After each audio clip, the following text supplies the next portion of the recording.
سلام درنو لیدونکو ستړي مشي. د طالبانو لوی درستیز بدخشان کې د لاريونونو مخه نیسي. په افغانستان کې د طالبانو حکومت لوري بدخشان کې د کوکنارو له منځه وړلو بهیر او پر وړاندې د رامنځته شوو ستونزو د څېړنې په موخه ټاکل شوی پلاوی مشر او د طالبانو حکومت لوی درستیز قاری فیضالدین فطرت په یو غږیز پیغام کې وایي طالبان د کوکنارو د کروندو اړولو کې جدي دي.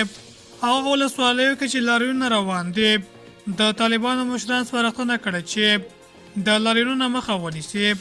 ښاغلي فطرت چې خپل هم د بدخشان دی وایي باید خلکو ته جدي توصیه وشي او د دې کار مخه ونیول شي او د خلکو ته باید وویل شي چې یوازې 2 ځایه تېروتنه وشوه او مظاهرې وشوې همدومره بس دی. داسې ونه کړه چې موږ او دوی هم ځانونه د کوکنارو د کرکیلې په اړه پریشانه کړې.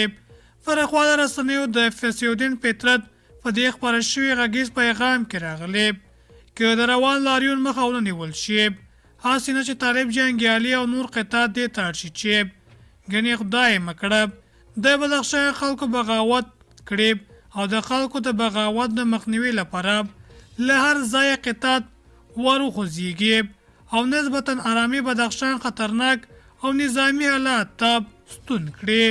ښاغلی فطرت وایي ولیدل شول چې سپین ږیرو ډبرې اخیستې او د مجاهدینو رینجرونه پرېولې. څومره بد کار دی. سپین ږیري د کوکنارو د کرکیلې په خاطر ځوانان مرګ ته ورکوي. ولې دا کار کوي؟ داسې مه کوئ.